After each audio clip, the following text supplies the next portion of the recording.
그래서 이제 두 번째 이제 시간 시작하기 전에 아까 유튜브로 보시는 이제 그 광주 전남 지부장님이신 변현자님 성함 맞나요? 예. 그 지부장님이 거기 댓글로 질문을 주셨어요. 글루타치온 아까 얘기 들으시고는 글루타치온이 이제 제 생각에는 틀림없이 효과가 있다. 대신에 이 주사를 얼마나 자주 맞아야 되는지, 한 번 맞을 때 용량은 얼마나 필요한지 그걸 물어보셨어요.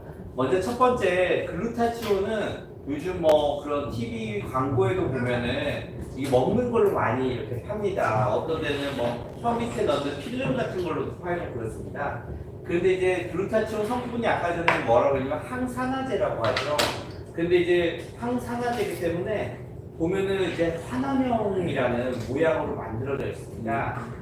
근데 이제 이게 공기에 접촉을 하는 순간 그 환원형이 다 깨지면서 우리 몸에서 항산화 효과를 내지 못하게 됩니다. 그러니까 글루타치온을 먹는 약으로 먹는 거는 뭐 필름으로 됐든 뭐 이런 거는 효과가 없는 거라고 보시면 됩니다. 그런데 실제로 그거 사시려면 가격도 아마 만만치 않을 거예요. 그래서 글루타치온은 꼭 주사로 맞으셔야 되고, 이제 글루타치온 이제 연구를 보면, 논문을 보면은 하루에 1,500mg을 일주일에 3번 12주 동안 했을 때 그 연구 결과가 제일 유명한 연구예요. 글루타치온 연구 중에.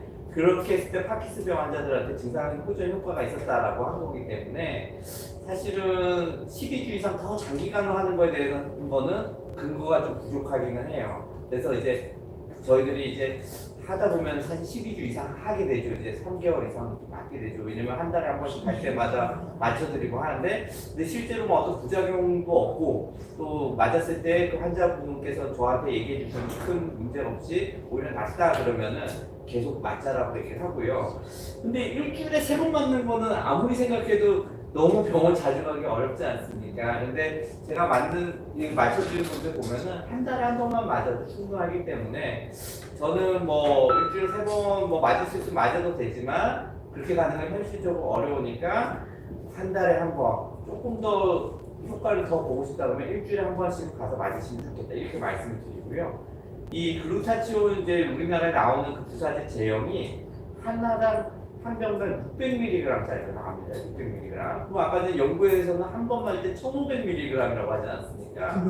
그 사실 2병 반을 맞는 겁니다. 그러니까 사실은 그 2병 반을 정도 맞을 때마다 그렇게 다 맞아야 되고 가격도 확 올라가겠죠. 근데 그렇게 안 해도 저는 일단은 한 병부터 먼저 600짜리부터 먼저 한번 맞아보시고 효과를 보시면서 혹시라도 부작용 생기면, 대부분 부작용 없습니다. 근데 혹시라도 맞았는데 뭐 알레르기 반응이 있다든지 어지럽다든지 속이 울렁거린다든지 이러면은 이것도 부작용이 있는 거거든요. 그런 분들은 안 맞는 겁니다. 그런 분들은 안 되니까 처음에 600짜리 하나만 일주일 또는 한 달에 한 번씩만 맞아보시면서 효과를 보고, 만약에 효과가 괜찮다, 부작용도 없다 그러면은 한 번 갈 때 2개, 그 1200mg이 되겠죠? 이렇게 해서 맞으시면 좋겠다, 이렇게 추천드리고 싶습니다. 강의분이 죄송한데요. 네네네. 영양주사에다 섞어서 넣는 경우도 있고, 맞습니다. 아니면 그냥 바로 그냥 한간에다가.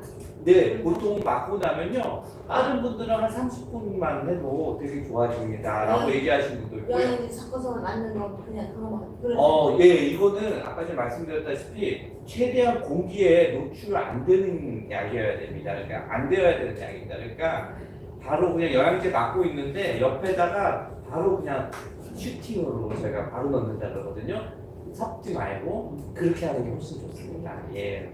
그럼 결론적으로 솔직히 좀 현실적이지 못한 치료법이죠. 그렇죠. 그래서 글루타치온이 대중화가 되지 못했던 겁니다. 그리고 사람마다 이 차별이 되게 많아요. 맞습니다. 그리고 일시적이고. 맞습니다. 저는 별로 맞습니다. 그래서 글루타치온에 대한 이제 그 호불호가 갈리는 겁니다. 어떤 분들은 그래도 이렇게라도 해서 꾸준히 이렇게 맞아서 효과를 보고 싶다 이렇게 얘기하시는 분도 있고, 어떤 분들은 난 효과도 많지 않은 거 같고 그렇게 뭐 어떻게 자주 가서 병원에 자주 가서 주사를 많이 이렇게 하시는 분들도 있기 때문에 호불호가 갈릴 수밖에 없고, 아까 전에 얘기했던 뭐 다양한 어떤 파킨슨병 약에 비해서 그 인정도 못 받고 있는 약이라고 보시면 됩니다. 그래서 아까 전에 말씀드렸던 것처럼 이거는 이제 보조요법이고, 저는 이제 아까 전에 나왔던 4케이스 모두 글루타치온 다 얘기를 한 거는 이분들이 사실은 이제 굉장히 많이 좀 진행된 상태라 기존 약으로 이제 조절할 수 있는 여지가 너무 떨어져 있고 또 이분들은 이제 또 방문 치료를 이렇게 받으면서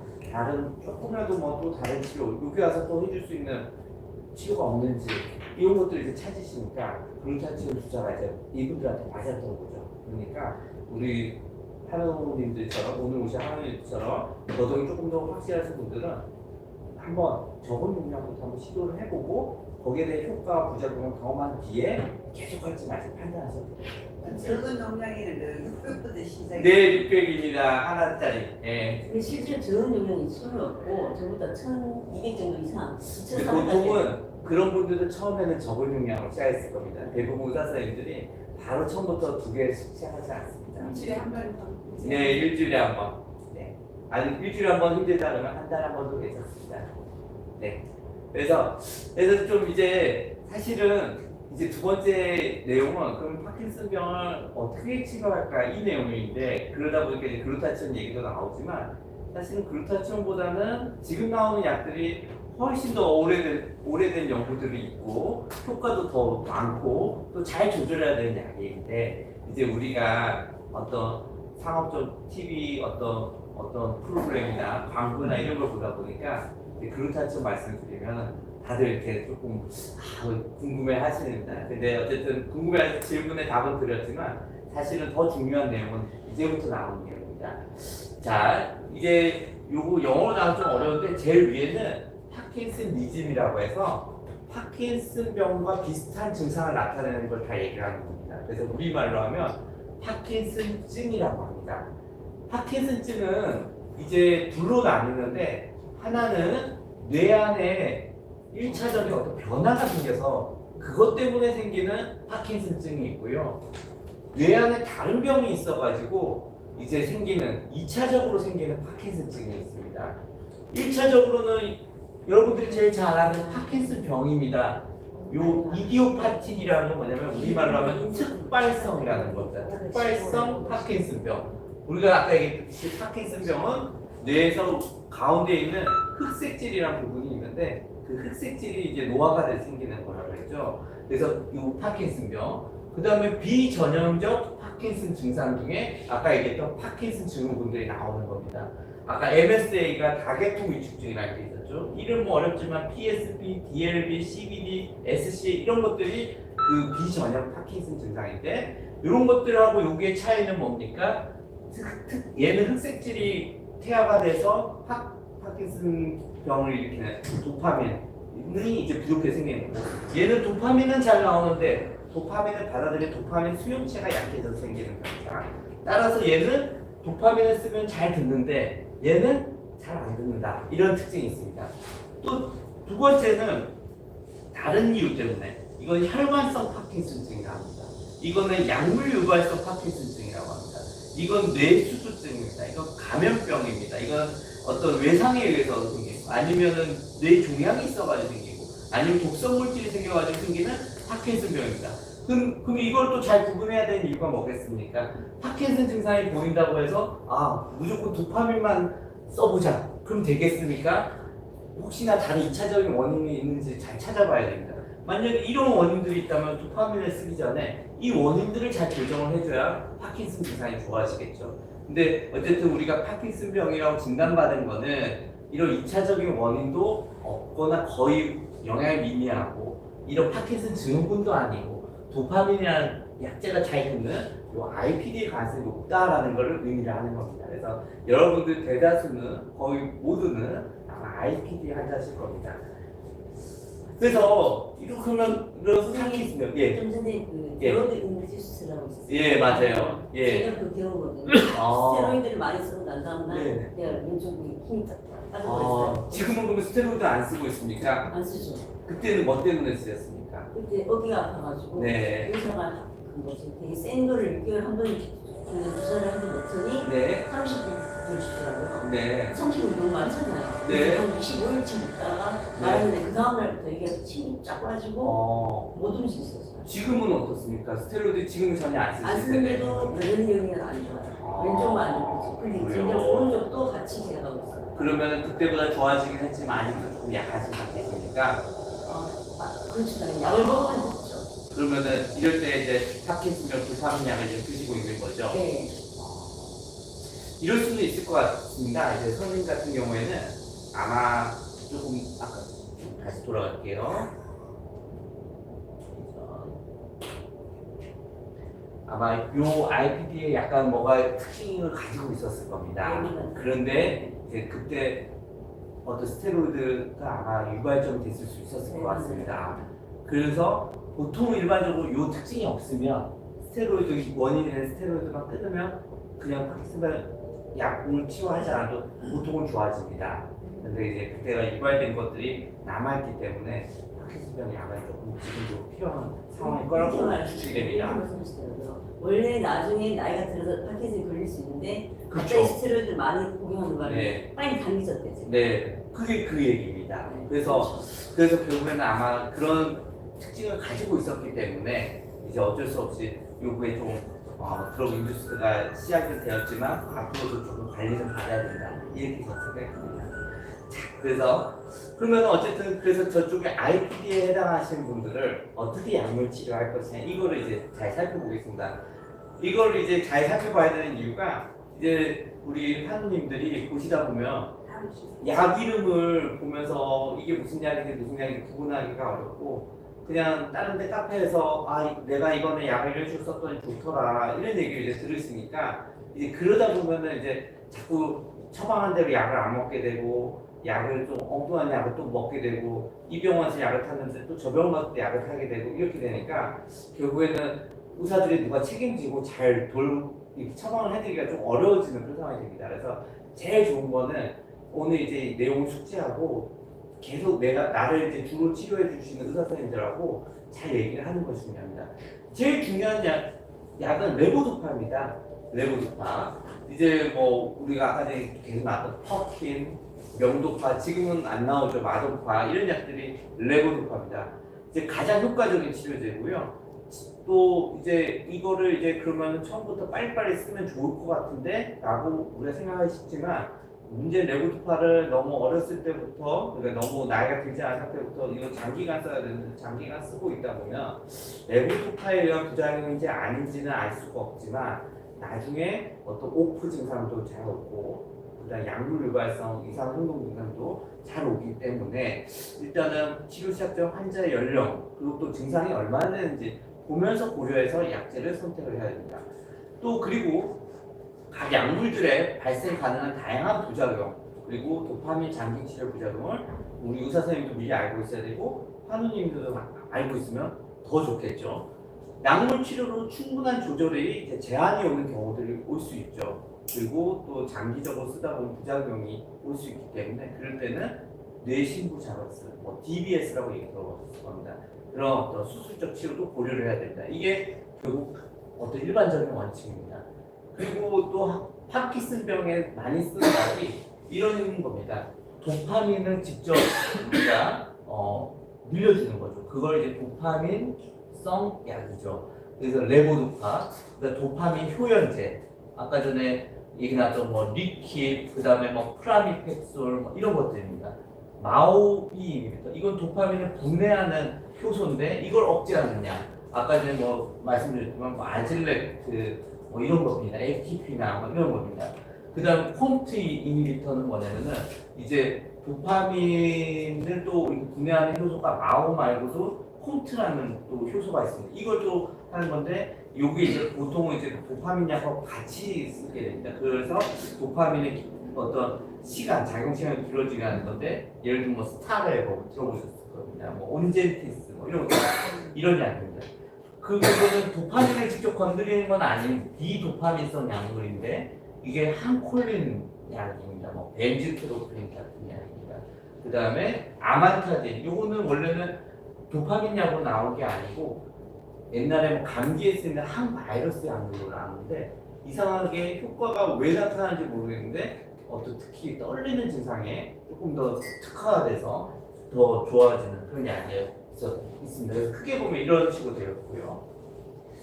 그리고 또 어떤 중요한 또 치료 원칙은 뭐냐면 약물 치료를 언제 시작할 거냐 이런 부분들 고민해야죠. 아까 도파민은 너무 빨리서부터 쓰기 시작하면 나중에 장기적으로 쓰다가 부작용이 나타나니까 너무 어린 상태에서 쓰지 않아야 되고 기능적 사회적 관계가 좀 문제가 생기는 것 같다고 느끼지 않으면 조금 좀 느려지거나 감지 있거나 떨림이 있어서 조금 더 지켜봅시다. 도파민 쓰지 말고 좀 봅시다. 이렇게 할 수 있습니다. 그래서 결국 연령이라든지 얼마나 증상이 심한지 또 인지나 행동장애가 없는지 또 다른 동반 질환이 없는지 이런 거 보면서 이제 맞춤형 치료를 해야 됩니다. 테일러드 테라피라고 합니다. 그 다음에 도파민 약을 계속 오래 쓰면 자꾸 안 좋다 그러는데 그게 뭐냐? 신경 독성이 진짜 있는 거냐? 사실 아직 결론은 안 났습니다. 신경 독성이 있는 것 같다라고 얘기하는 사람도 있고 신경 독성이 아니라 그냥 시간이 가면 갈수록 우리가 외부에서 자꾸 도파민을 받기 때문에 거기에 맞춰가지고 변화가 오기 때문에 그런 거다 이런 얘기도 있고 또 실제로 너무 늦게 치료하면은 오히려 조기 투여를 하는 것만 못하다. 왜냐면 빨리 조기 투여를 해서 좀 불편한 이 어떤 나중에 부작용이 나타나더라도 조금이라도 좀 한 살이라도 젊었을 때 삶의 질을 향상시키는 게 더 낫지 않냐 이런 그 얘기도 있고 우리가 아까 전에 얘기했던 흑색질이 작용하는 그 부위가 어디냐면은 기저액이라는 부위인데 기저액에 이제 손상된 도파민 회로가 있겠죠. 왜냐면 도파민이 가서 작동을 시켜줘야 되는데 도파민이 부족하니까. 근데 이럴 때 도파민을 잘 넣어주면 오히려 최대한 생리적인 상태, 그 정상적인 상태에 가깝게 안정화시켜주는 효과도 있다는 연구 결과도 있습니다. 그래서 결과적으로는 너무 늦게 시작하는 게 물론 늦게 시작하면 할수록 좋다는 부분도 있지만 그러지 말고 환자와 잘 대화를 해서 치료를 필요로 하는 상태라면 적극적인 치료를 하자라는 게 결론입니다. 그리고 이제 결국 결론을 말씀드리면 파킨슨 증상이 심하지 않은 경증이 나면은 처음부터 레보도파를 쓰지 말고 아까 얘기했던 마법 억제제라든지 아만타딘, 항콜린성 제제 같은 도파민을 직접 건드리지 않는 약을 쓰는 게 좋겠다. 좀 증상이 꽤 심하다 초기부터 그런 경우에는 레보도파나 도파민 효연제 또는 도파민 작용제라고 합니다. 그래서 이런 약들을 쓰자 이렇게 얘기를 하는 겁니다. 자, 그러면 하나씩 한번 볼게요. 레보도파부터 봐야 되겠죠. 제일 중요한 약이니까. 이제 레보도파는 이제 도파민은 처음에는 그냥 써봤어요 우리 몸에. 근데 그냥 몸에 흡수가 돼가지고 뇌까지 가야 되지 않겠습니까? 근데 우리가 뇌는 굉장히 중요한 부위라서 뇌에 신경이 있는 부위에 가고 뇌 신경이 아닌 신체 부위에는 이런 BBB라고 하는 아주 약물이 통과하기 어려운 촘촘한 막이 있어요. 그냥 도파민을 줘봤더니 이 BBB를 통과를 못하고 결국엔 약효가 전혀 안 나타나더라는 거예요. 그리고 오히려 엉뚱한데 소화기라든지 이런 데 가가지고 어떤 분들은 막 토하기도 하고 어떤 분들은 너무 변비가 심하기도 하고 이랬던 거예요. 그래서 일단 첫 번째 레보도파 형태로 주자. 들어가서 BBB에 갈 때까지는 도파민으로 바뀌지 않고 최대한 레보도파 형태로 주자. 그 다음에 도파민을 좀 분해하는 장에서 분해하는 효소가 있어요. 그게 DD라는 건데 이 디카르복실레이즈라는 효소예요. 요거를 이제 억제하는 약을 쓰자. 그 약 이름이 카비도파라는 약이고 어떤 데는 벤제세라이드라는 거예요. 그래서 레보도파에다가 카비도파를 섞은 거를 퍼킨이라고 그러고요. 레보도파에 벤제세라이드를 섞은 거를 옛날에 마도파로 나왔는데 마도파는 이제 우리나라에 생산이 아니고 명도파, 명인제약에서 만든 명도파가 된 겁니다. 그러면은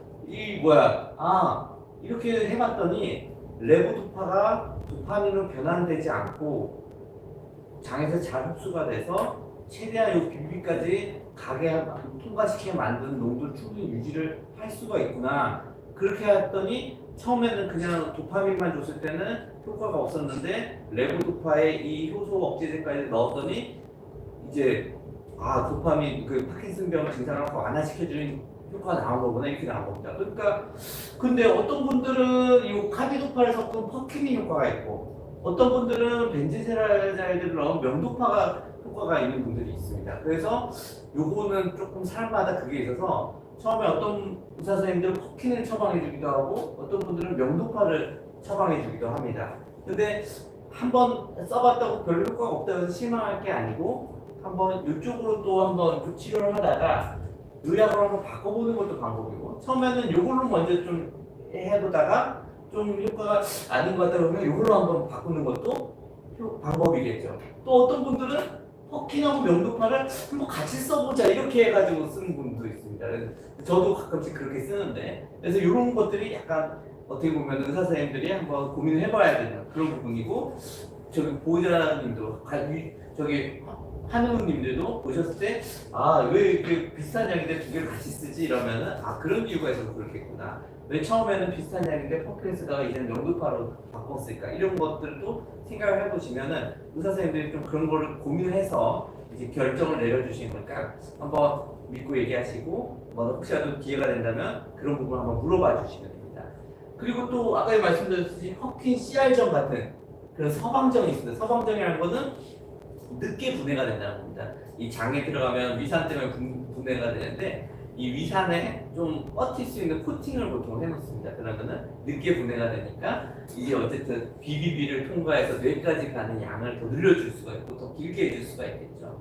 근데 이제 이것도 그 파킨슨병의 어떤 서동증이라든지 아니면 강직이라든지 떨림이라든지 이런 증상을 좋아지게 하는 좋은 효과는 있지만 좋은 약일수록 부작용이 있거든요. 대표적인 오심, 구토 그리고 이 도파민이 우리의 어떤 정신 어떤 기능에도 영향을 미칩니다. 그래서 어떤 분들은 환각이 보인다는 분도 있고요. 어떤 분들은 이것 때문에 잠을 못 주무시고요. 또 막 강박 증상이 생기시는 분들이 있어요. 자꾸 뭔가 했던 거 또 해야 됩니다. 아까 세수했는데 또 세수해야 되고 아까 문 잠그고 나왔는데 또 자꾸 문 잠그러 가고 뭐 아까 전에 그 가스 다 껐는데 안 끄는 것 같아요. 또 계속 확인을 해야 되고 더 심한 분들은 어떤 그게 있습니다. 뭐 약간 성적인 어떤 그런 이렇게 행동을 자꾸 막 반복해서 아내한테 자꾸 빨리 같이 자자 자꾸 막 요구하는 경우도 있고 어떤 분들은 이제 그 노름 도박에 자꾸 꽂힙니다. 그 이렇게 내가 이거 카드를 어떤 걸 받아가지고 어떤 걸 낼 때 딱 돈을 딸 수 있느냐 없느냐 그 어떤 짜릿한 그 느낌을 잊지를 못해가지고 자꾸 거기에 이제 하는 분들이 있습니다. 그래서 약을 썼는데 만약에 이런 증상까지 나타난다 그러면은 약을 조절을 해야 되겠죠. 그 다음에 아까 전에 얘기했던 오프 증상이라든지 이제 그 약물 유발성 이제 이상 운동 증상은 사실 약 때문인지 아닌지는 알 수는 없지만 어쨌든 약을 먹고 있는 상태에서 레보도파를 먹고 있는 상태에서 나타날 수 있는 하나의 상태이기 때문에 이것도 크게 보면 부작용이라고 할 수 있습니다. 자 그리고 그 중에서 어지럼증 그 다음에 속 울렁거리는 오심은 도파민 약제를 복용하는 환자 중에 20%에서 보고가 되고 있습니다. 그러니까 어떻게 해야 되겠습니까? 일단 도파민 약제를 처음 시작할 때는 소량부터 시작을 해야 됩니다. 그래서 도파민 약, 퍼킨이나 명도파 보시면 십자가로 나뉘어지게 돼 있죠. 그래서 딱 잘라서 4분의 1알부터 보통 먹게 돼 있습니다. 그래서 그렇게 해서 천천히 증량을 해야 되고요. 또 레보도파는 우리 장에서 흡수할 때 다른 단백질과 이제 경쟁적으로 흡수가 됩니다. 만약에 약을 이제 식후에 먹었는데 이제 효과가 잘 없다 그러면은 식전에 드세요 이런 얘기 아마 들어보셨을 거예요. 그건 뭐냐면 다른 음식물 없을 때 먹어야 흡수가 좀 더 빠르기 때문입니다. 만약에 반대로 오심이 너무 심하다 그러면 식전에 먹던 거를 식후에 아니면 음식하고 먹으면서 같이 먹는 것도 하나의 방법입니다. 반대로 부작용이 없고 더 좋은 효과를 원하면 식전에 복용하는 게 방법이겠죠. 또 약은 약대로 먹으면서 오심을 좀 줄여주는 약이 돈페리돈이라는 약이 있습니다. 이거하고 비슷한 약이 이런 약들이거든요. 메토클로프로마이드라든지 레보설피라이드, 프로메타진 이런 것도 장 운동을 막 도와주는 약인데 이 중에서 파킨슨 환자분들은 돈페리돈으로만 써야 됩니다. 왜냐? 이거는 이 밑에 있는 세 가지 약은 BBB를 통과를 해가지고 아까 얘기했듯이 뇌에 영향을 미치니까 오히려 반대로 또 파킨슨병을 악화시키는 약입니다. 그래서 요 아마 아까 전에 저한테 처방전 보여주셨던 선생님 누가 계셨죠? 그분도 보면 요 도페리돈 쓰고 있는 거 보셨을 거거든요. 그래서 이런 식으로 아 그렇구나 이제 레보도파를 쓰면은 이제 오심, 어지럼증 이런 게 생길 수가 있고 요거를 이제 좀 줄이기 위해서는 돈페리돈의 약을 쓰거나 아니면 약 먹는 시간을 너무 오심이 심하면 식후에 먹도록 하고 오심은 없는데 약효를 조금 더 늘려야 되겠어 그러면 식전에 먹는 게 낫구나 이렇게 정리하시면 되겠습니다. 또 레보도파에 아까 얘기했던 어떤 정신 증상이 있을 수 있다 부작용이 있다 망상, 환시 이런 것들이 나타나는 경우가 있습니다. 전혀 누가 그러지 않는데 누가 내 돈 가져갔지? 원래 여기 통장이 있었는데 누가 통장 가져갔지? 뭐 이런 얘기를 하시는 분들도 있어요. 그리고 아까 전에 얘기했듯이 헛것이 보이는 그런 분들도 있는데 이것도 조금 논란이 있습니다. 도파민 약을 써서 그런 거냐, 아니면 파킨슨병 환자분들이 도파민 잘 쓰고 있을 때는 증상이 없었는데 나중에 생기는 거 보면 파킨슨병 환자들이 이제 시간이 지나면은 이제 아까 얘기했듯이 인지 기능에 저하가 온다고 그랬잖아요. 그래서 인지 기능 저하 때문에 생기는 거냐, 아니면 또 보통 파킨슨병 환자분들 고령 환자다 보니까 내과적인 다른 문제들이 있는데 예를 들어서 갑상선 문제라든지 아니면 폐렴이나 요로감염 같은 몸 상태가 안 좋아지는 상황이 되면 우리가 선망 증상이 생길 수 있거든요. 그래서 생기는 거냐, 이런 또 고민을 해야 됩니다.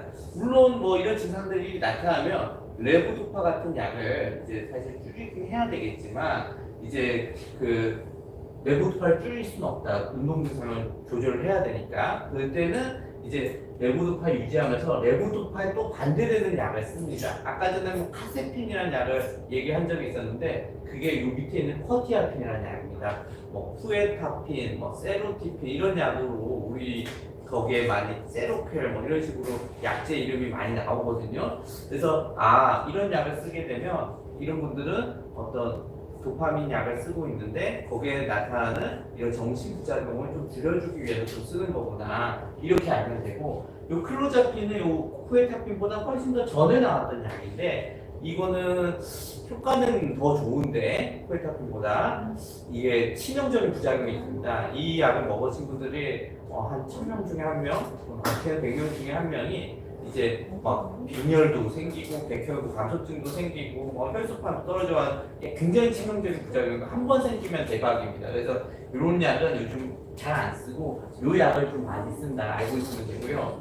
또 만약에 이게 약 때문이 아니라 시간이 지나서 파킨슨병과 동반된 치매 때문에 생긴 거다 그러면은 아까 전에 그 엑셀론 패치 붙이는 치매 치료제를 쓴다고 하지 않았습니까? 그게 리바스티그인데 요 약을 쓰거나 아니면은 무슨 아리세트, 도네페즈 이런 약을 또 쓰기도 합니다. 그래서 레보도파를 쓰는 중에 이런 일이 생길 수도 있구나라고 알고 있습니다.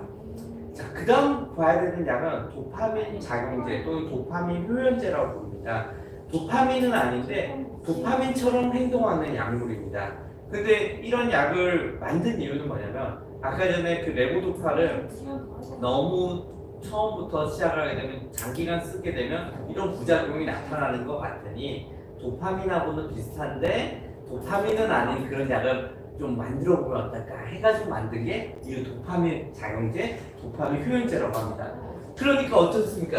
초기 운동 증상 치료에 우리가 좀 쓸 수 있겠죠. 그 다음에 또 이 약은 도파민은 아니니까 도파민에 의한 약물 유발 이상 운동증의 발생이 적다라는 부분이 있고, 역시 상대적으로 젊은 나이에 시작한 환자한테 도파민 장기 투여 부작용 막기에 단독 요법을 시작할 수 있겠죠. 그래서 이렇게 나온 게 옛날에는 포볼라이드라는 이런 약제가 있었는데 말이 어렵지만 어르갓 계열이라는 약이에요. 근데 이거는 심장, 폐에 약간 좀 치명적인 부작용이 확인이 됐어요. 그래서 이거는 지금 판매 중이됐고 요즘은 미라펙스니, 리키비니 이런 약을 씁니다. 그래서 뒤에 보면 무슨 팩솔, 리키 이런 약들이 이게 도파민 작용제구나. 얘는 레보도파는 아닌데 그 도파민하고 좀 비슷한 작동을 하는 애구나, 이렇게 이해를 하고 있으면 됩니다. 근데 얘도 부작용이 있습니다. 우리가 도파민 약을 썼을 때 나오는 부작용은 다 생길 수 있는데 거기 더하기, 그래서 오심부터는 아까 전에 나왔죠. 기립성 저혈압, 다리가 좀 붓는 그런 부작용이 잘 생기고요. 주관졸림, 그 다음에 이상행동 정신증 환각이 기존에 썼던 레보도파보다 더 많이 생깁니다. 특히 고령 환자들한테는 이런 환시, 혼돈, 저혈압 이런 것들이 더 위험도가 높습니다. 그러니까 이제 여기서 이제 갈리는 거죠. 레보도파는 조금 상대적으로 나이가 든 상태에서 이제 진단이 되면 바로 쓸 수 있겠고, 이제 도파민 작용제는 이제 상대적으로 젊은 나이에 좀 쓰면 이제 부작용도 좀 적고 도파민도 조금 더 레보도파도 조금 더 뒤에 쓸 수 있겠다, 이렇게 되는 겁니다.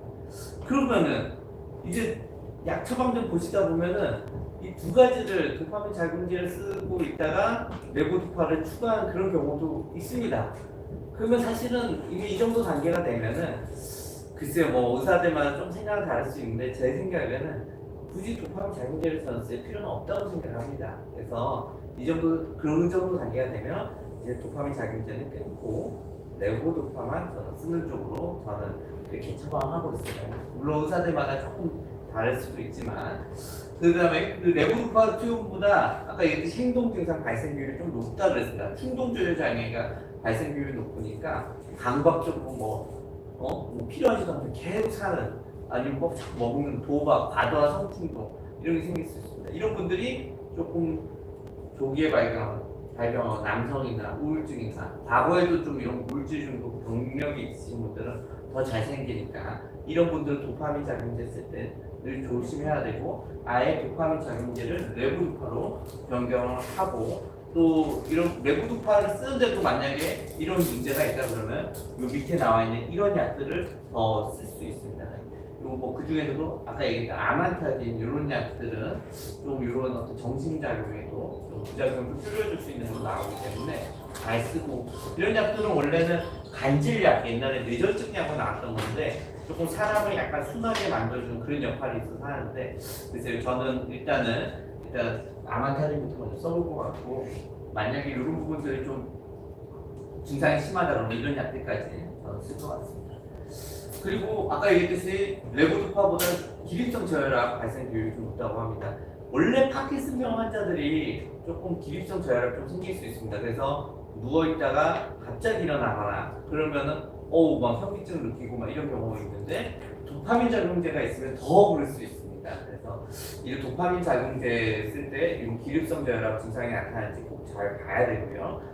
특히 이걸 좀 잘 유발하는 게 과식, 음주, 과도한 땀 분비 있으면 이런 어떤 파킨슨병이 없거나 도파민 작용제를 안 쓰시는 분들도 이렇게 생길 수 있는데 더 잘 생길 수 있으니까 조심해야 될 거고요. 이제 이런 분들은 소금기가 좀 많은 그런 식품을 좀 드셔야 되고 물도 잘 해야 되고 수면 시에 약간 좀 상체를 좀 높여가지고 좀 자는 것도 방법도 압박 스타킹이고 하는 것도 방법입니다. 그리고 또 도파민 작용제는 꼭 써야 되는데 이게 좀 불편하다 그러면은 좀 요 혈압을 약간 올리는 그런 약들이 있습니다. 그런 게 이런 영어로 된 약들인데 이런 것들을 우리가 고려를 해볼 수 있다. 이렇게 알고 계십니다. 자, 그러면은 이제 레보도파 공부했고 도파민 작용제 공부했어요.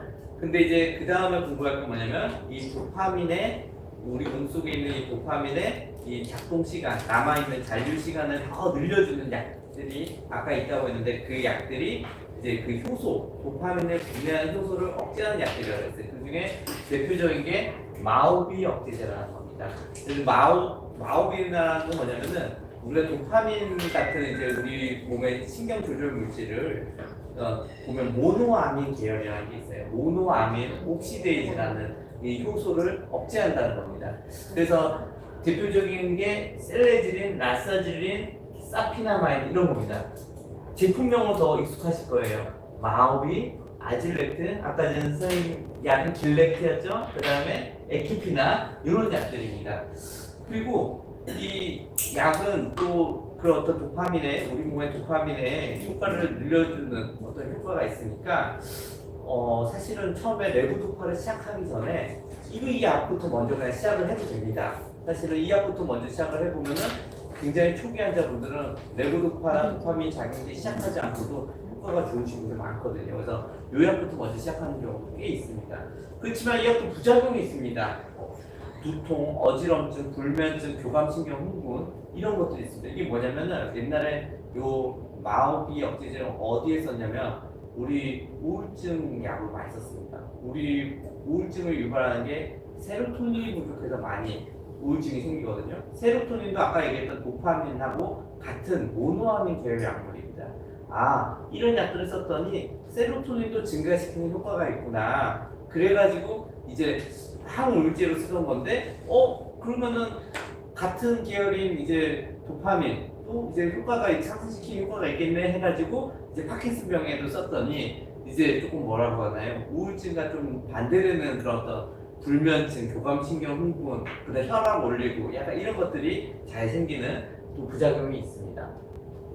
또 뭐가 있냐면 항콜린성 제제라는 게 있습니다.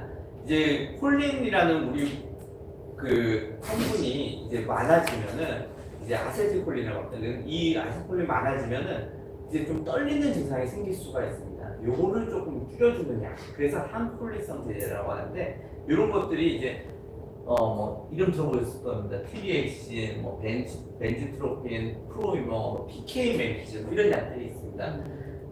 그래서 이거는 조금 더 떨리는 거에 조금 그거다. 이게 특화된 약이구나. 이 항콜린성 제제가 들어가면 나의 떨림을 좀 맞추려고 하는 건데 항콜린성 제제는 이 아세틸콜린이 어디에도 작동하는 우리의 어떤 기억력이라든지 생각하고 뭐 이런 거에 좀 영향을 미치고 뭐 안구 조절 이런 거에도 뭐 영향을 미치고 소변 보일 때 이제 아세틸콜린이 필요하거든요. 이걸 또 하려고 하니까 그거에 반대되는 건 다 나오는 겁니다. 입이 마르고 변비가 생기고 시야 흐려지고 요절 소변이 안 나온다는 얘기죠. 그 다음에 환시 엉뚱한 게 보이고 인지 저하가 생기고 그 다음에 이제 안구 조절 안 되다 보니까 녹내장도 생기고 빈맥이 생기거나 뭐 그래서 이제 이런 환자들은 대부분 고령 환자분들은 그렇습니다. 그래서 항콜린성 제제는 연세가 많은 분들, 이런 분들은 조금 쓰기가 어렵다. 그다음에 아까 아만타닌, 그쪽 PK맥 아만타 이거는 원래는 한 바이러스제로 이제 나왔던 건데 기전을 모릅니다. 그래서 뭐 여러 가지 그게 있지만 아직은 뭐 때문에 그런지 모르는데 효과는 있다. 특히 떨림 증상이 좀 더 효과가 있다. 근데 이런 것들이 이제 부작용이 또 있는데 요게 특징적인 부작용 그 리베로 레티큘라레이스라는 게 피부에 생기는 뭐 특수한 발진입니다.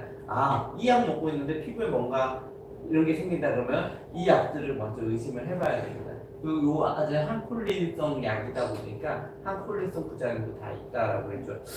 그래서 요걸 이제 정리를 하면은 그 PD라는 게 내가 진단을 받았다. 근데 뭐 조금 떨리고 느려지고 이런 부분들은 있는데 기능적으로는 뭐 크게 불편함을 느끼지 않는다. 그러면은 바로 약을 쓰는 게 아니고 조금 보는 겁니다. 운동 많이 하고 활동량을 더 늘리고 이렇게 보다가 이제는 좀 기능적으로 사회적으로 좀 영향을 받고 있어. 그러면 약을 써야 됩니다. 근데 그 정도가 심하지 않다 그러면 도파민 약을 바로 쓰는 게 아니고 아까 얘기했던 마오 이니비터, 마오 이제 저해제, 그 다음에 항콜린제, 아만타딘 같은 그런 약을 이제 쓰는 겁니다. 그러다가 만약에 시간이 지나서 더 증상이 됐다. 그래서 중간이나 강한 정도의 어떤 장애를 느낀다. 그런데 나이가 60세 미만으로 젊다 그러면은 레보도파를 바로 쓰는 게 아니고 도파민 작용제를 먼저 쓰는 겁니다. 그 다음에 이제 나이가 근데 그 시점이 60세 이상으로 좀 많다 그러면은 레보도파를 이제 쓰게 되는 겁니다.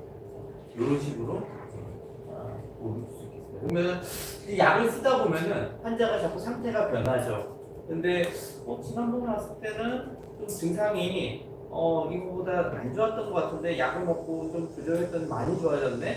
근데 의사가 그냥 주관적인 느낌만으로 그렇게 얘기를 하는 건 조금 말이 안 되죠. 누구나 보고서 이거를 점수화해서 객관적으로 좀 정말로 지난번보다 좋아졌는지 나빠졌는지 봐야 되는데 그 점수를 보는 그런 게 있습니다. 그래서 그 점수화되어 있는 그 표를 이제 저희가 UPDR에 쓰다는데 그 중에 이제 이게 막 1, 2, 2, 3부 이게 다 나눠져 있거든요. 그 3부 파트 세 번째 파트에 해당하는 게 요 운동과 관련된 이제 체크입니다. 그래서 이거를 다 점수화하면은 조금 더 섬세하게 알 수가 있는데 이거를 다 하기에는 너무 시간이 오래 걸리지 않습니까? 그래서 보통 이게 후엔야 점수 척도라고 합니다. 그래서 요건 간단하게 1, 2, 3, 4, 5단계 이렇게 나옵니다. 그러면 이제 약을 안 먹었을 때는 뭐 4단계였는데 약을 먹었더니 2단계가 됐다. 약을 안 먹었을 때는 3단계였는데 약을 먹었을 때는 1단계가 됐다. 이렇게 이제 우리가 구분을 할 수 있겠죠. 그래서 여기 계신 분들은 이제 최소 제가 볼 때는 3단계보다는 좀 높지 않나 이렇게 생각이 듭니다. 그래서 이런 부분들 좀 생각을 하면서 보시면 좋겠습니다. 자, 그래서 이제 파킨슨병을 이제 초기에 진단 내리고 이렇게 했을 때 이런 계획에 따라서 우리가 치료를 하는데 이제 그러다 보면 이제 약이 어느 정도 다 맞춰지고 여러분들처럼 이제 계속 이제 꾸준히 이제 그 신경과다 선생님들 진료를 받으면서 파킨슨병 약물을 계속 처방받아서 가시게 될 겁니다. 그럼에도 불구하고 이제 시간이 지나면은 우리 몸에 변화가 오기 시작합니다. 이 처음에 약효가 좋았을 때를 우리가 신혼 기간이라고 해서 허니문 피리오드라고 합니다. 근데 이제 신혼이 이제 지나고 또 결혼 생활이 이제 5년 지나고 그러면은 이제 좀 권태기가 오잖아요. 그래서 약물 치료 시작 후 5년이 지나면 한 절반 정도 되는 수준에서 도파민 장기 치료의 부작용이 동반됩니다. 대표적인 게 이제 모터 플럭추에이션, 다시 말하면 운동 기능이 막 좋았다 나빴다 하는 겁니다. 다시 말하면 오프 증상이 온다라는 거죠. 그 다음에 이상 운동증, 아까 얘기했듯이 약물이 유발하는 이상 운동증 이런 것들이 들어있었죠. 그 다음에 또 보행 동결, 균형 장애 같은 약물로 좀 조절이 어려운 증상들이 나타난다. 아까 전에 얘기했듯이 뭐 처음에는 이제 강직, 떨림, 좀 느려지는 거 이런 걸로 이제 시작을 하잖아요.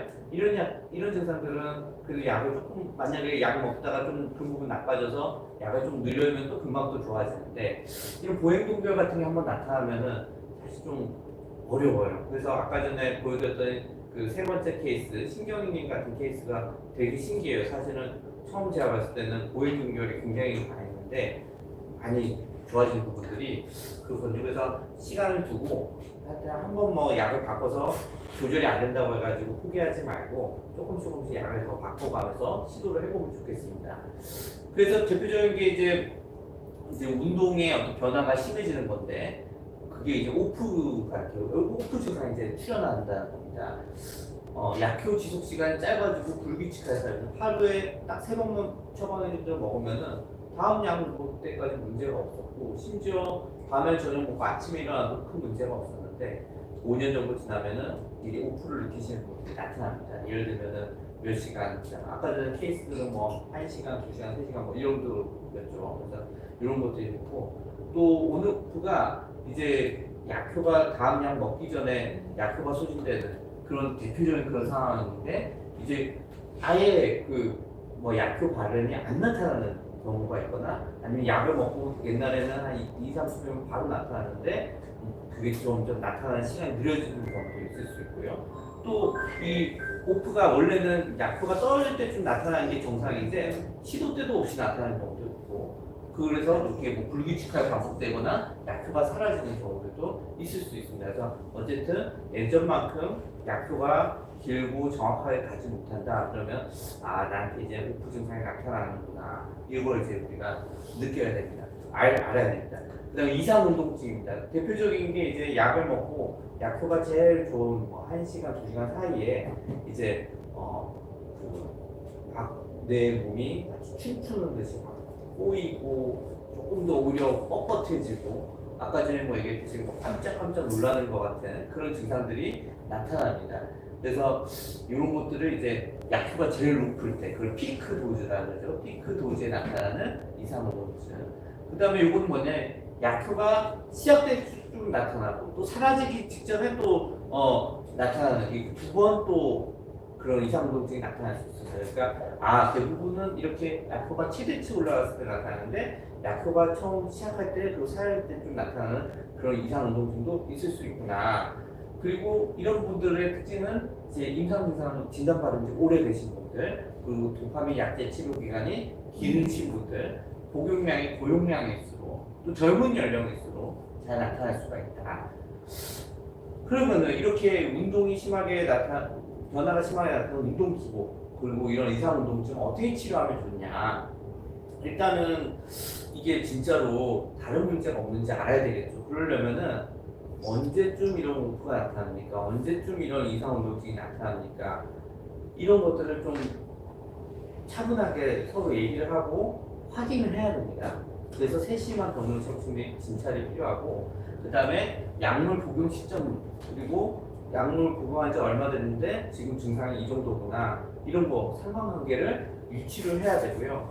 이거를 하루 종일 의사가 붙어서 볼 수 있는 게 아니니까 예를 들어서 선생님들이 하는 분께서 내가 오늘 약을 몇 시에 먹었고 4시간 이후에 온이 됐고 이제 증상이 좋아졌고 이런데 오프가 나타났다 이렇게 쓴다든지 오프는 안 나타나는데 약 먹고 나서 증상도 좋아졌는데 중간중간에 이렇게 막 몸이 꼬이고 막 과잉 운동, 이상 운동증이 나타나고 불수의적 이상 운동증이라든지 이런 것들을 좀 써놔 주시면은 의사 선생님들이 빠른 시간에 외래에서 보실 때 조금 더 빨리 이해하고 그럼 약을 이렇게 좀 해봅시다 이렇게 할 수가 있겠죠.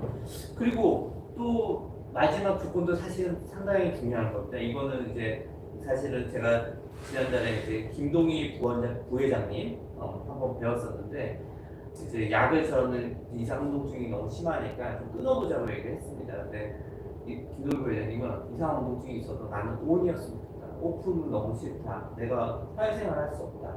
그냥 차라리 둘 중에 하나만 선택하라고 하면은 어쨌든 나는 온을 가고 싶다. 이렇게 말씀 주셨어요. 그래서 저도 이제 조금 더 과감하게 약을 늘려드릴 건데 문제는 그렇게 늘릴 때도 방법이 있습니다. 일단 첫 번째, 일단은 이제 그 오프가 이제 안 나타나도록 해야 되니까 이제 소량으로도 도파민의 효과를 유지를 시켜주려면은 아까 얘기했던 도파민을 분해하는 효소 억제제를 적극적으로 써야 됩니다. 대표적인 게 이제 콤트 억제제, 그다음 마오 억제제라고 하죠. 콤트 억제제는 대표적인 게 스타레보, 온젠티스. 마오 억제제는 대표적인 게 마오비, 아즈리트, 에키피나 이런 것들입니다. 이 중에서 이제 온젠티스는 이 스타레보는 이제 아예 이 약 자체에 그 레보도파가 다 들어가 있습니다.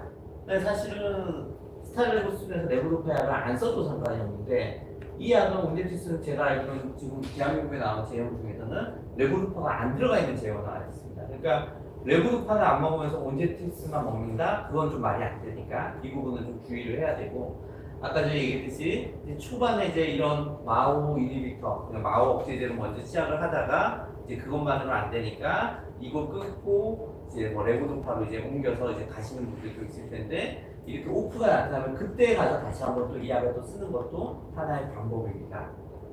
그리고 이상운동증은 어떻게 하느냐? 레보도파 어쨌든 너무 줄여가지고 오프 나오는 것보다는 이상운동 증상이 나타난다 하더라도 나는 오늘 원해요 이렇게 얘기하면 그냥 한 번 먹을 때 적게 대신에 자주 먹는 거 그걸 이제 분해카라고 합니다.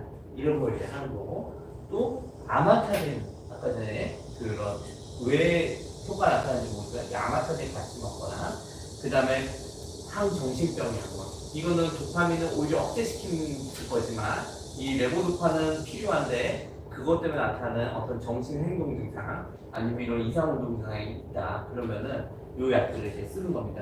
그 중에서도 이 약은 아까 얘기했던 혈액학적으로 굉장히 치명적인 부작용이 있다고 하니까 이 약은 진짜 정말로 이걸 쓰다 안 되면 이걸 한번 쓸 수는 있겠죠 조심해서. 근데 기본적으로 이 약을 먼저 많이 씁니다.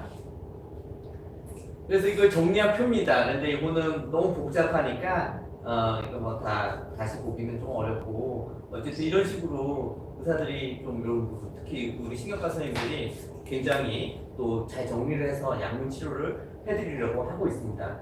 그리고 또 사실은 기존에 있는 약들이 지금 파킨슨병의 어떤 근본 원인 예를 들면 흑색질이 자꾸 퇴화가 돼서 도파민이 부족해지는 거를 근본적으로 고쳐주는 약은 아니라는 걸 이제 지금 보셨을 겁니다. 그렇죠? 근데 이제 그런 걸 이제 근본적으로 고치는 약들도 이제 필요하지 않냐 그런 얘기들이 나오고 있습니다. 그 부분도 한번 살펴보겠습니다. 아직은 우리 대한민국에서 아직 이론적으로 가능한데 실제적으로 임상 효과가 나타나지 않는 것도 사실은 많습니다. 일단은 다른 나라에서는 특히 미국과 같은 나라에서는 비싸도 어쨌든 효과가 있는 약들이라고 나와 있는 그런 약들이 이제 요 네 가지입니다. 그래서 그 중에 첫 번째부터 보겠습니다. 바이알레브라는 겁니다. 포스레브라는 약인데요. 작년입니다. 작년에 미국 FDA에 승인됐고 우리 뭐 요즘 보면 당뇨 측정하는 혈당 측정하는 것도 막 이렇게 붙이고 막 앱으로 하잖아요. 이거는 이제 그런 식으로 붙여놓고 있으면은 이제 펌프로 이제 24시간 지속적으로 이제 투여가 됩니다.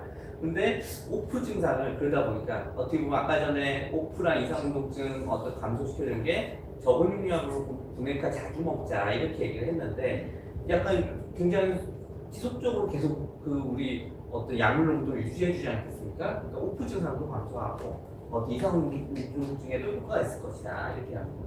두 번째는 오나프로라는 약입니다. 아포모르핀이라는데 이거는 승인받은 지 얼마 되지도 않았습니다. 2025년 2월달에 됐고 이것도 역시 피아질 펌프식입니다. 그러니까 아까 얘기했던 오프나 이상운동증에 당연히 도움이 되겠죠. 그래서 이 약들이 첫 번째와 두 번째가 사실은 되게 뭐랄까 환우에서도 뭐 좀 관심이 있는 약들일 거예요. 근데 이게 아마 비용이 좀 굉장히 비싼 그런 상황이고 이것도 당연히 들어오면 이건 급여화를 시켜야 되는 거고 그러다 보니까 좀 정부에서 망설이는 게 아닌가 싶은데 저희 신경과 신경과 학회에서도 이제 보면은 이제 파킨슨병 치료 보이시는 학회가 KMDS라는 학회가 있고 그 다음에 이제 또 환우에서도 대한 파킨슨병 협회에서도 이런 부분들의 필요성을 계속 얘기하면 결국 또 조만간 우리나라에 수입되지 않을까 이런 생각이 듭니다. 그 다음에는 조금 또 다른 약들인데 뉴리안즈라는 건데 이제 효과가 좋지는 않지만 또 이런 것도 있으면은 또 맞는 또 환우분들이 있지 않겠습니까, 그렇죠? 그래서 이런 것도 이제 고민을 해봐야 되고 또 뉴플라즈라는 약도 역시 마찬가지인데 이건 특히나 이제 우리가 레보도파를 쓰다 보면 결국 어떤 환각이나 망상 나타나는 그런 분들이 있는데 이런 분들한테 쓰면 좀 더 좋다 이런 것들이 또 있습니다. 근데 어쨌든 1번, 2번이 어쨌든 핫한 약이고 3번, 4번은 좀 나온 지는 오래됐는데 효과가 분명하지 않는데 어쨌든 많이 쓰지 않는다 하더라도 쓰고 싶을 때 쓸 수 있는 것과 쓰고 싶은데도 못 쓸 때는 조금 이건 차이가 있죠. 그러니까 이거는 사실은 저희 의사들도 얘기를 하고 환우에서도 얘기를 해서 우리나라에 출시될 수 있는 어쨌든 방법을 좀 찾아내야 된다. 저는 이렇게 생각합니다. 그 다음에 아까 제가 얘기했듯이 이제 이 기존의 약들은 어쨌든 이거를 근본적으로 되돌리는 약은 아닙니다. 근데 이거를 이제 우리가 디지즈 모디파잉 트리트먼트라고 합니다. 아예 질병 조절을 치료하는 약이다. 그게 뭐냐면 이제 알파시뉴클레인이라는 게 우리가 아까 흑색질이 퇴화가 된다 그랬잖아요. 얘를 현미경으로 잘 보면은 이런 알파시뉴클레인이라는 어떤 이상한 찌꺼기 같은 것들이 끼어 있어요. 그래서 얘를 제거해주자. 우리 요즘 치매 환자들은 무슨 레카네마비라는 약 들어봤습니까? 이렇게 마비 붙으면은 그 항체 약물이나 어떤 면역을 조절하는 약. 다시 말하면 저런 알파시뉴클레인 치매 환자들한테는 베타 아밀로이드와 같은 나쁜 물질을 적으로 관주를 해가지고 걔를 죽이는 항체를 넣어주는 겁니다. 그래서 얘도 플라시네주 마비죠, 그렇죠? 그래서 마비 붙으면 얘를 타겟으로 하는 애구나. 그게 지금 플라시네주밥도 있고 B2B 영호사 이런 것들이 있습니다. 근데 아직은 다 임상을 다 통과한 게 아닙니다. 임상 1상은 실험실에서 해봤더니 효과가 있더라. 임상 2상은 동물 실험했더니 효과가 있더라. 임상 3상은 이제 사람한테 해봤더니 효과가 있더라. 이런 거거든요. 그 하나하나 넘어가는데 굉장히 오래 걸립니다. 그래서 어쨌든 지금 다 하고 있는데 이 결과가 어떤지 좀 봐야 되겠죠. 그다음 3번, 4번은 뭐냐면 우리가 파킨슨병을 좀 잘 일으키는 어떤 성향이 있는 잘 나타나는 성향이 있는 분들이 아까 제 선생님도 얘기했잖아요. 그런 분들이 있다 그랬어요. 그런 분들은 이제 조사를 해보면 우리 유전자 안에 LRK2라는 이제 유전자가 있고 또 GBA 유전자라는 게 있어요. 그래서 요거를 좀 억제하면은 좀 파킨슨 증상을 좀 좋아지게 할 수 있지 않냐. 그래서 요것도 임상 시험하고 있는데 아직 3, 4회에 다 가지를 못했습니다. 그래서 이런 부분들 우리가 지금 고려를 해봐야 된다는 거고 또 그런 파킨슨 타깃으로 했던 약이 아닌데 예를 들면 당뇨병 치료제로 처음에 개발됐던 약인데 쓰다 보니까 이제 요 파킨슨병에도 좀 효과가 있을 것 같아.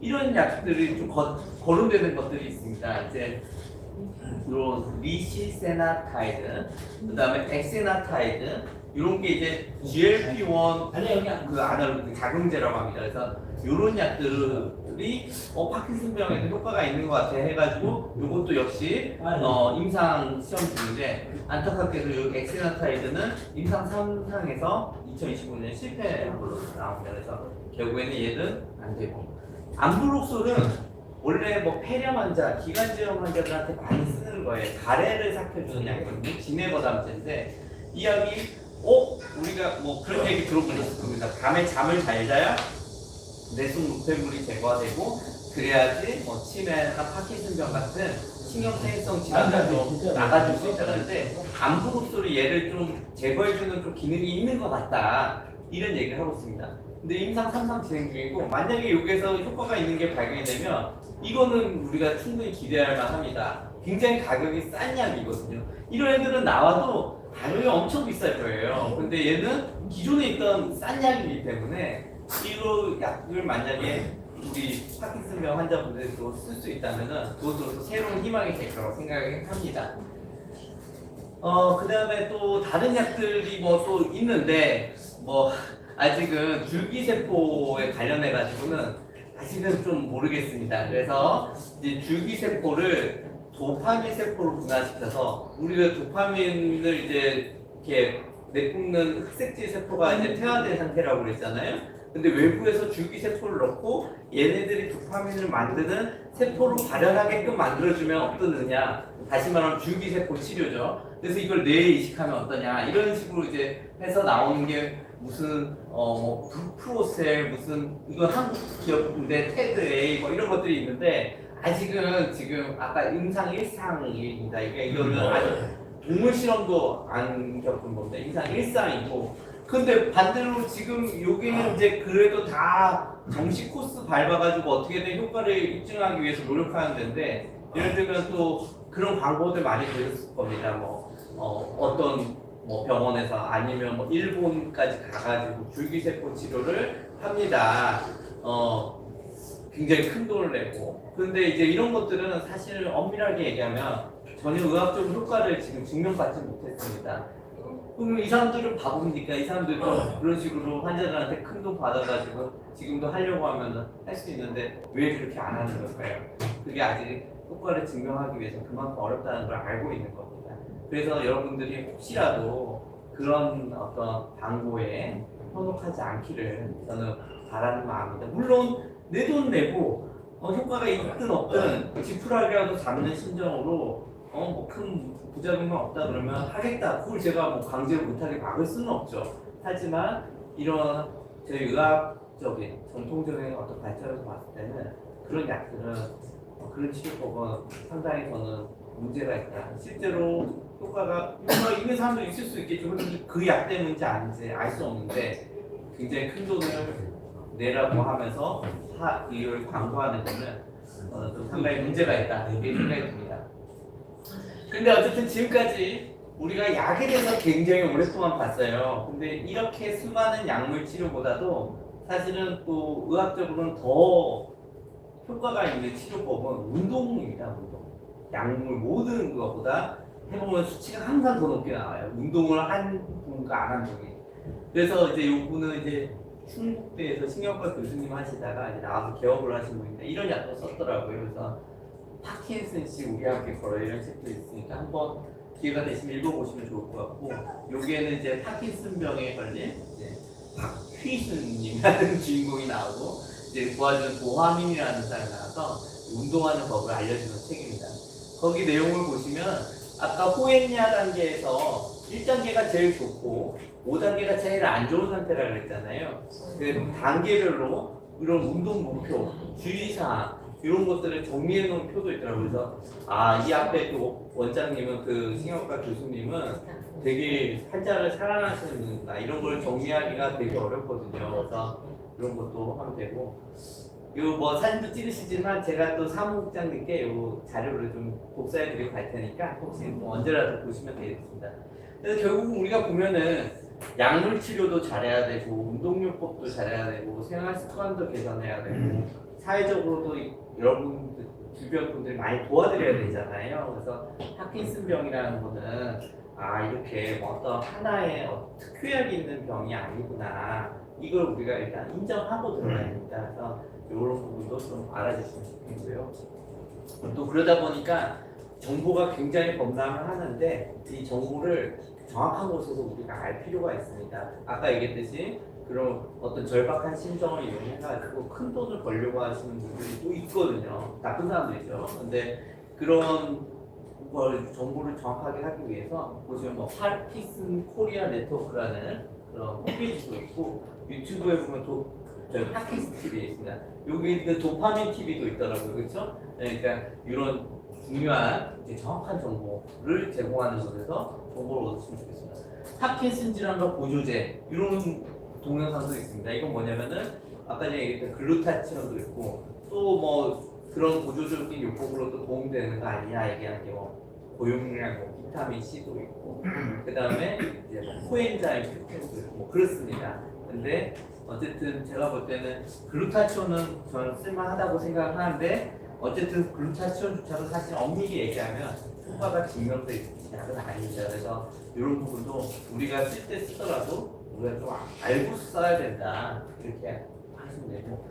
그래서 저는 이제 파킨슨 환자분들이 지금은 어쨌든 대학병원 신경과 외래를 갈 수밖에 없는 그런 상황이긴 한데 저는 이제 방문진료, 재택의료를 하고 있는 이제 의사의 입장에서는 이런 장점들이 있는 것 같아요. 뭐 환자의 힘든 병원 내원 횟수도 줄여주고 또 파킨슨 환자분들 파킨슨병으로 신경과 진료를 받는 게 아니고 뭐 다른 과대도 가는 경우가 많아요. 그러다 보니 약이 파킨슨병 약만도 이만큼 많은데 점점 더 늘어나는 경우들이 많이 있거든요. 근데 양을 좀 줄여주고 좀 이 방문진료 가는 의사 좀 정리해주면 좋겠고 또 이런 같이 동반 발생할 수 있는 폐렴, 요로감염 요참들의 합병증 발생을 좀 줄여주고 뭐 그 외에도 뭐 운동 교육이나 케어 관련한 상담 같은 좀 더 인간적인 진료도 받을 수가 있고 또 언제든지 좀 궁금하면 좀 물어볼 수 있어서 저는 어쨌든 요 신경과 선생님들이 방문 진료를 좀 많이 했으면 좋겠고 신경과 선생님들이 방문 진료를 많이 하기에는 아직 좀 부족한 것도 사실이니 또 신경과 의사가 아니더라도 또 파킨슨병 환자분들 잘 이해하는 좀다 방문 진료 의사들이 좀 많았으면 좋겠다 이 생각을 합니다. 요거는 이제 마지막 슬라이드인데 이제 저는 이제 일본의 이런 그 유명한 어떤 애니메이션, 드라마, 뭐 소설 이런 데 보면은 의사들이 이렇게 집으로 직접 찾아가서 방문 진료하는 게 많이 나와요. 이것도 굉장히 유명한 애니메이션인데 이런 장면이 있어서 제가 캡처를 했거든요. 그래서 저도 어쨌든 우리나라에 이 방문 진료하고 재택의료 하시는 의사 선생님들이 많아져서 이렇게 우리나라가 지금 K컬처 뭐 이런 게 엄청 흥하고 있잖아요. 그렇지만 이게 의사들이 등장을 하는데 의사들이 보면은 와 아주 이렇게 큰 병원에서 이렇게 치료하고 이런 의사들만 부각돼서 나타나는 것 같아서 좀 어쨌든 집에 계시는 환자분들 좀 잘 돌보는 그런 의사들이 많아졌으면 하는 그런 바람이 있습니다. 그래서 제 발표 내용은 여기까지입니다.